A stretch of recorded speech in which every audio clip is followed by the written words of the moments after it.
नमस्कार, मैं आपके साथ विभा उपाध्याय। मेरठ का सौरव मर्डर केस किसी फिल्मी कहानी से भी ज्यादा इस वक्त चर्चा का और दिलचस्प होता नजर आता है।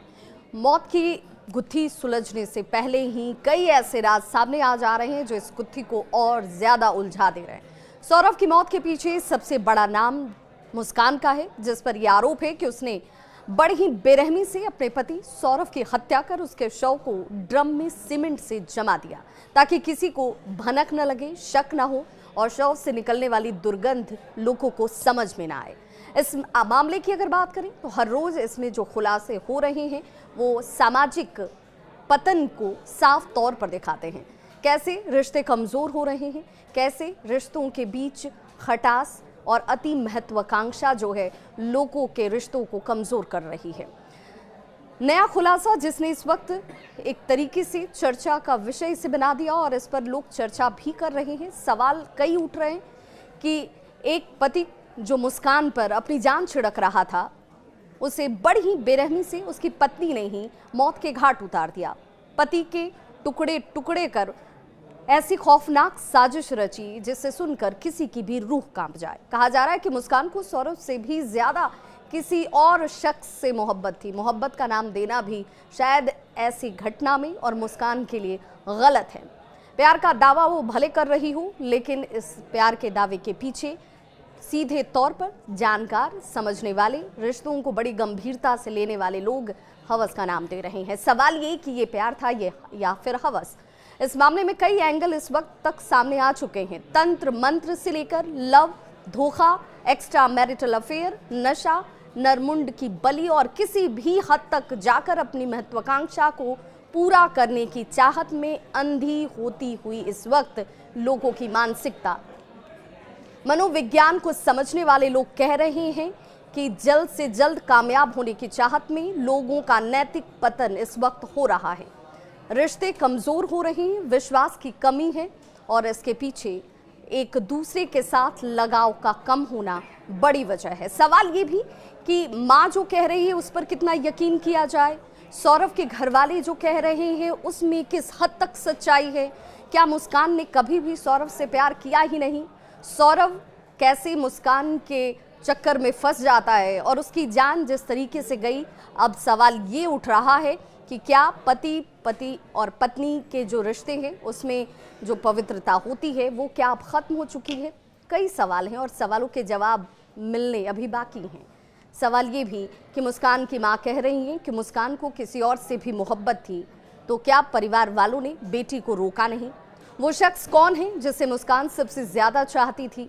मुस्कान की मां कहती हैं कि सभी को ये बात जानकर हैरानी होगी कि वो अपनी माँ को सौतेली माँ इसलिए कह रही है क्योंकि मुस्कान की माँ कविता रस्तोगी का ये कहना है कि उसके जीवन में अगर उसे सबसे ज़्यादा किसी से मोहब्बत थी तो अपनी मौसी से थी। जी हाँ, वो अब इस दुनिया में तो नहीं है।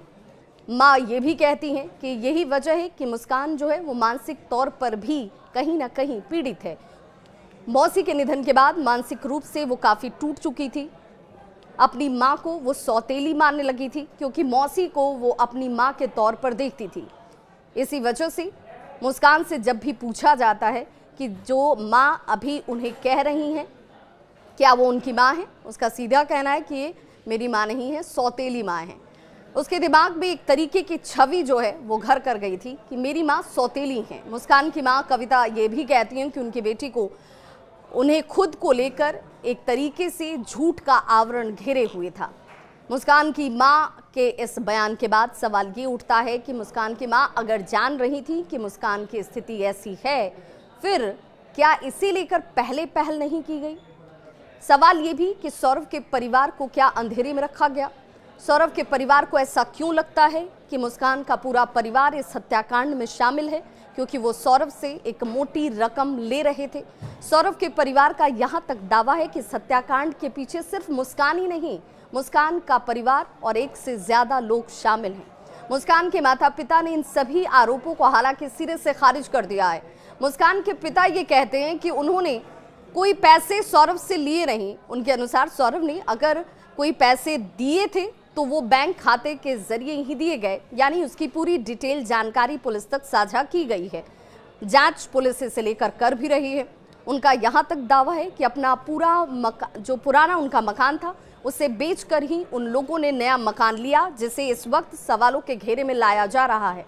इस पूरे मामले में आर्थिक तौर पर सौरव से किसी तरह की कोई लेन देन नहीं की गई।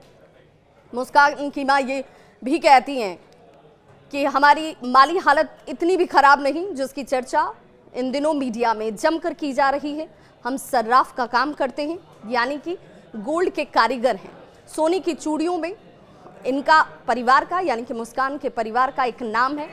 इनका काम 13 से 14 साल की उम्र से भी पहले से शुरू हो चुका था, यानी कि आज के वक्त में इस व्यवसाय को उन्होंने शुरू नहीं किया। और ऐसे में एक अच्छी खासी रकम हम लोगों के पास भी थी।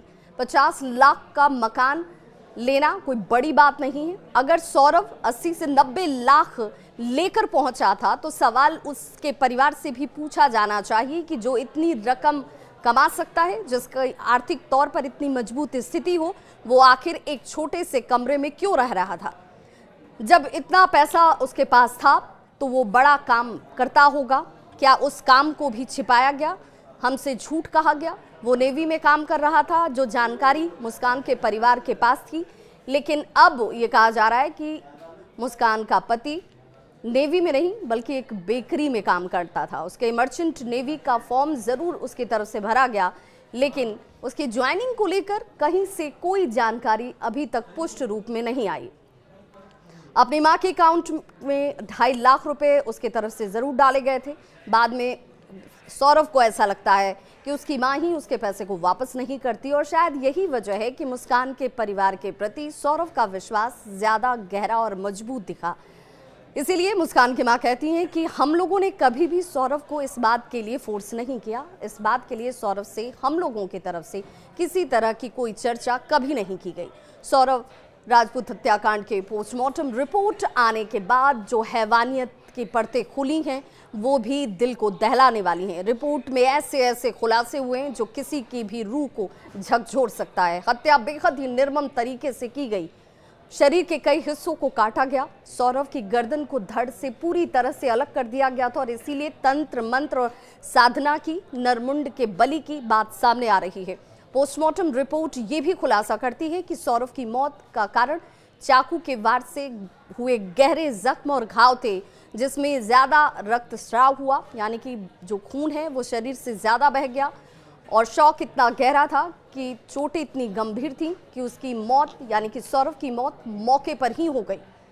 इस पूरे घटनाक्रम में हर रोज हो रहे खुलासे सचमुच रिश्तों की कमजोर पड़ती डोर को जाहिर करते हैं, जिसे लेकर समाज को, आपको और हम सबको बहुत संजीदगी से, समझ से चलने की जरूरत है।